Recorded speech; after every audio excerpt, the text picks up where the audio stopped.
So I'm trying to make it all sort of mysterious and, the atmosphere, and it's not quite working, is it? Because it's not winter time. But in the winter, there will be lots and lots of cozy chats and cozy vlogs coming from the cottage and from me. But I thought I've had loads of people some good suggestions over the last, few weeks for vlogs and for chats and for, for my content and what I'm gonna put on. And I've had some good suggestions. So I'll just do a bit of a mishmash, I think. I won't have any particular period in time. I'll just keep it interesting and mix it up. I'll also mix it up with like stories. They're all true stories, by the way. I don't make up stories. So I like to do true stories. And there'll be stories about the, things that have happened while I've lived in Cornwall, which is all of my life, most of my life. I came here as a very, very young girl. But anyway, so yeah. So this morning, I'll just tell you about this morning though. I'll mix things up a bit. So this morning was the second morning in a row that I've opened the curtains in the living room and the heron has flown off. Great big massive heron. It's trying to get fish out of my pond. Now the pond is netted. So, but there is one corner that's just about, I don't know, 10 inches like that, 10, say 10 by 10. The net is away from the pond edge. And that is so that if a fish gets out and I catch it, I can put it back in that corner. Otherwise, it's netted and I can't get, I can't get into it. So if I can't get into it, the heron can't get into it. But he stands there on that corner and waits for an unsuspecting fish to go by. And then he will nab it quickly. So anyway, I've put some boards across, 2 nice boards, just across the edge of the pond, and put a plant on so he can't get to it tomorrow. So he's going to be thwarted. He's going to be annoyed. Anyway, so back to Cornwall. So my mother, well, my parents had a 400-year-old cottage, quite remote in the countryside, quite remote, but about a mile from the village. Lovely village, and which I'm talking now, like late 60s, early 70s. Lovely village, called Chasewater. They lived about a mile from there, and I was newly married, and I lived about a mile the other way, in the other direction. If that, a mile. I used to walk it all the time.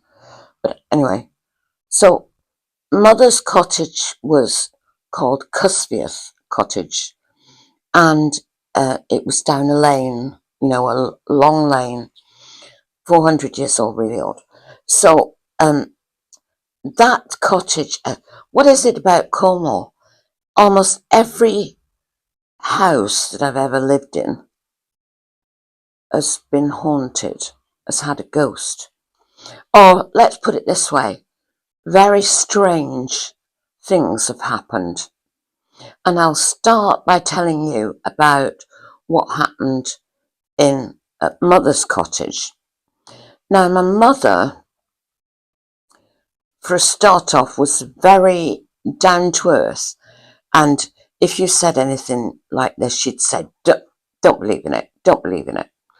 And anyway, she did admit to, when they moved in, she did admit to having, waking up in the middle of the night.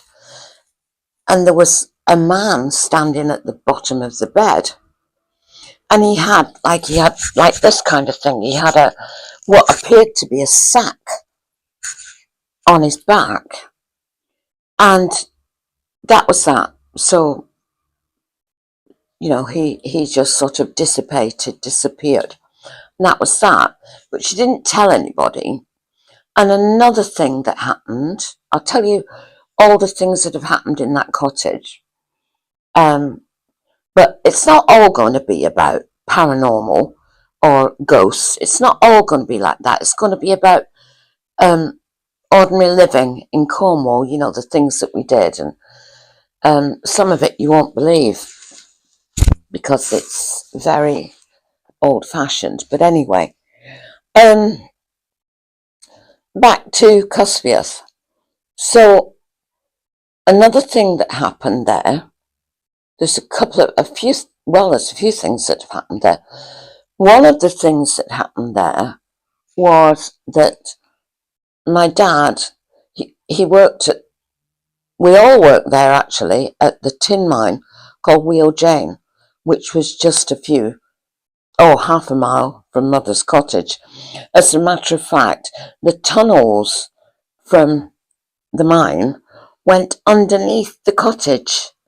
Very deep, mind, but still went underneath the cottage. How about that? And Mother used to get a little small allowance, if you like. I've forgotten what it was called, but she got this allowance from the mine every year because her land, their tunnel was on her land, or underneath her land, I should say, rather. Isn't that amazing? And I've forgotten, there is a name for it, and I've forgotten what that is. But anyway, she used to get a little check once a year. It wasn't a lot, but it was novel, wasn't it? Not everybody's got a mine running underneath there, and it wasn't dangerous. Wasn't at all dangerous because it was very, very deep underneath the I don't know how deep, but very deep. Anyway, getting back to that, so my dad worked at the mine. I worked at the mine in the office. My mum worked at the mine. She used to, they had a cottage. The mine property had a lovely cottage, really lovely cottage. And it was for visiting managers and things that came to visit. And the mine was owned by Consolidated Goldfields that were, I think they were South African. Anyway, so Mum worked at the mine, and what she did was she looked after the guest house. So when people came to stay, managers and what have you, she made the beds and stocked the fridge and all that, and made sure that, she cleaned it and vacuumed and dusted and all that. That was part of her job.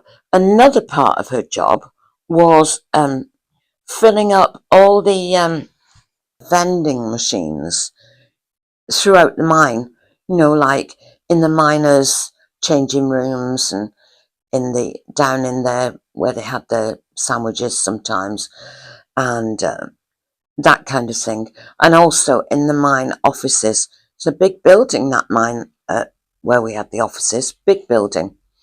And there's another story there too, because when I first started at the mine, it was in porta cabins, just little porta cabins on the far outskirts of the mine, because they were building this gorgeous, I'll see if I can get some pictures and I'll insert them into this video, hopefully. So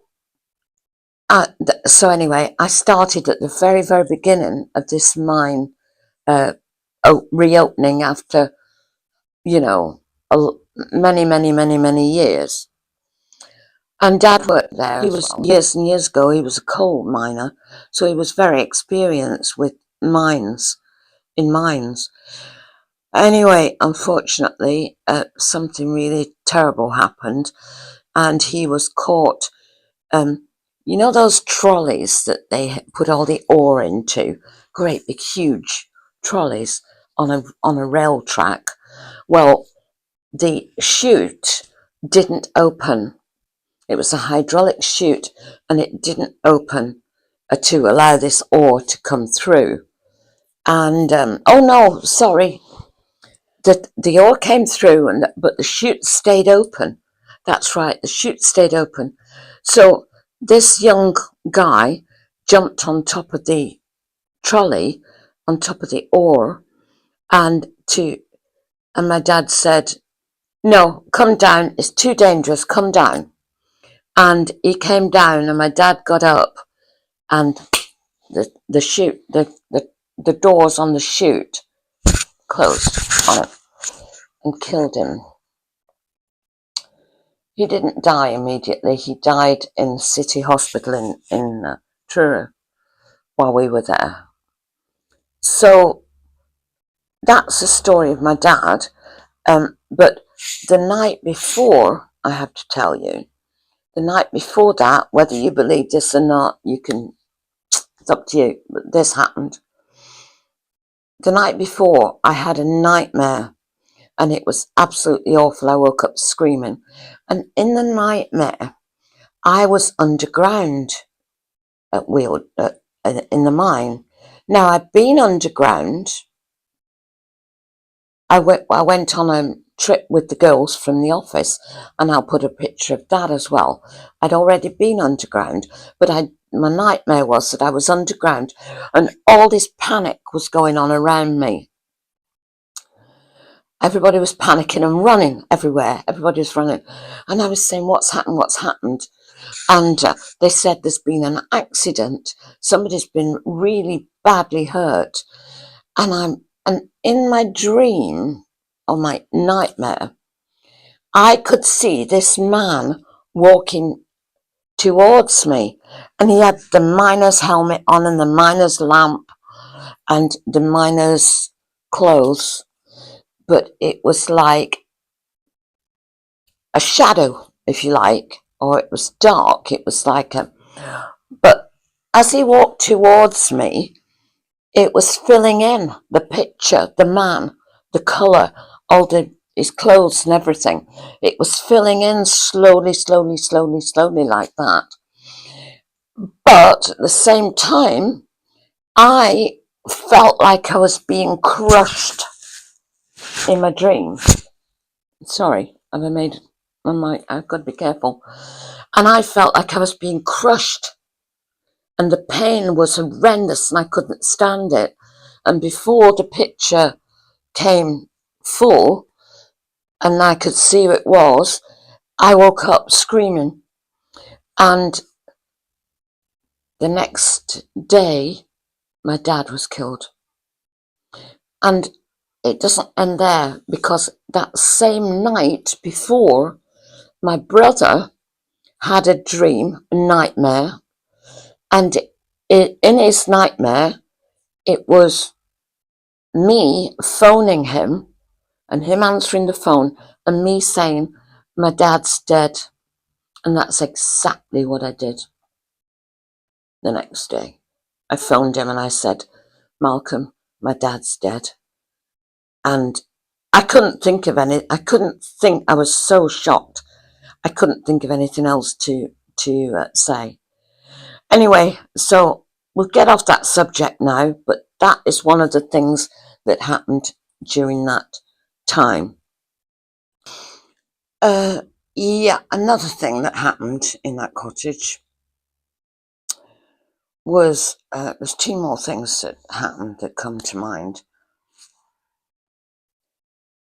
I'll start off by saying that the cottages, Cornish cottages, usually, like the floor, it's like this cottage. There's no space between the ceiling in this room and the floor in the bedroom above it. There's no space. You know, like modern houses, there'd be joists and space and everything. between this and probably insulation and what have you. There's not here. The floorboards that are in our bedroom above here, which by the way is this is the oldest part of the house, really old. The other is old, but it's not as old as this. And this used to be part of a farmhouse with had all the nice land around it and everything. But not anymore. It's all been, built on and stuff. But anyway, so back to the ceiling. So in other words, the floorboards in our bedroom above here is the ceiling in this room. There's no space at all. So if we're walking around in our bedroom, you can hear it. You can hear the footsteps very, very clearly in this room. Same thing at Mother's cottage. And this one night, it was winter time, I remember, and it was dark. And it wasn't late, it was about, I don't know, 6 o'clock. Well, no, maybe 7 o'clock. My mother was away, and my dad had died, of course. And Mother was away. I think she'd gone to Canada or somewhere. But anyway, and I went over there, and there was just my brother, John, staying there. He lived there. So there was just John. And we went over there, my husband and I, and they decided to go down to the local pub in the village to play darts. And I stayed back at the cottage. And I wasn't scared until then. And I was in the cottage on my own. And as clear as day, I heard walking backwards and forwards across the room. Wasn't from the door to the window or whatever. It was across like that. Clear as day. Scared me to death. So very shortly, I was really scared.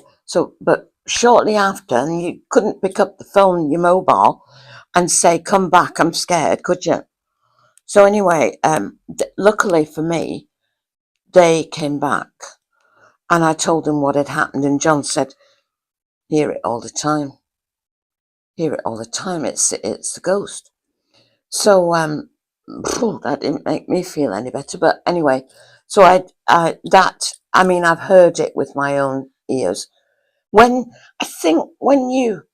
you might not believe in anything like this, probably because you've never experienced anything.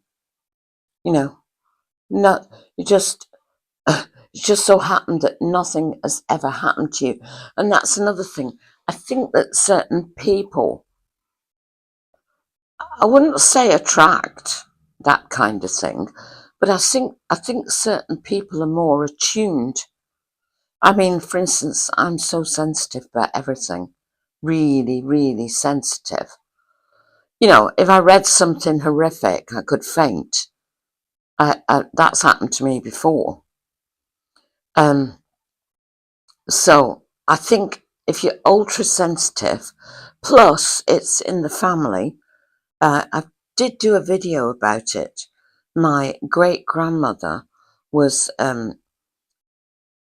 they called them in those days, early Victorian period, they called them the wise women. And they were usually the midwife, which she was. And she used to grow lots of herbs and stuff for herbal remedies and potions and lotions and things. I've done a video about her, I'm sure. But if you want me to give you a talk about her again, I can do that. But I'm from a family that is very much that way inclined. Anyway, so that was that. Another thing that happened there, and there's loads of things that happened there. My mother met someone, actually. This is going to be hard to believe. You probably won't believe this, but I'm just telling you. Now, as it happened, now my mother was very down to earth. She'd say, "Don't believe in it, don't believe in it," but she had to believe in it because things kept happening. So this, in those days, they used to, everybody used to pick up people that were walking on the road. Like, they weren't hitchhikers; they were just walking from their cottage to the village. I mean, I've done it loads of times. It's about a mile. I've done it loads of times. I used to do it all the time. But it was raining hard, and this lady was walking along the road. So my mother picked her up in the car. She had someone with her, my sister-in-law, in the car. So the lady got in the back seat, and the lady said, "Oh, I saw you come up the lane. Do you live at Cottage?" And my mother said, "Yeah, I do." She said, "Why?" And she said, "Well, I lived there as a girl." And she said, "Oh, really? Oh, that's interesting." She said, "Yeah." She said, "Has anything strange happened to you since you lived there?" And the woman said, and mother said, "A few things." And she said, "Well, you know that it's haunted by the postman." The postman. And mother said, "The postman?" She said, "Yeah." She said, "He hung himself in the back room there, committed suicide." And then mother remembered that man at the bottom of her bed that time with a sack on his back. And she thinks that, in those days they used to carry their post in a sack. Anyway, so there we are. So that's the story. But the strange part I haven't told you yet.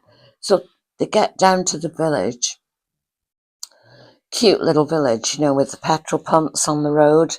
So you just pull in, you just literally just pull in front of a petrol pump, and the guy comes out and washes your windscreen and fills your car with, puts petrol in your car. Cute as anything. And oh God, those days, honestly, that you're not going to get anything like that ever again with today's technology and what have you. It's so cute and lovely, lovely things. But anyway, so to get down to the village, and this is the part that is very hard to believe, but it happened. And they stopped at the petrol pumps to get some petrol and for the woman to get out because they were at the village, and there was no woman. There's nobody there. Couldn't make it up. And my mother, I'm telling you, I do believe it because my mother was a no-nonsense. And she told me later on in life, she said, and the reason she was like that, because I had, there was Sonia, my sisters, two sisters, Roma and Sonia, and both of them were about 13, 12, 12-ish, 13, something like that. And she said the reason I used to just poo-poo it and say imagination, it's not true, is because she didn't want them being frightened in that old haunted cottage. And I'll be honest with you, I've done it myself. I've done it myself here. When people have come that I know are scared of that kind of thing, I have, just not mentioned it, or if it's mentioned, said, "No, we've never really had a problem." Well, we haven't had a problem because the ghost hasn't given us a problem. The ghost is not, or the haunting, whatever it is that's haunting, has not hurt us. You'll always hear me say, "Well, it's not hurt us yet," because it hasn't. And that's what I say, but I never say this place, this cottage isn't haunted, because I know that it is. And so was Cusfield Cottage. And later on, when my sister and her husband came down from Scotland or wherever, he was in the RAF, so they used to go all over. They were all over the place.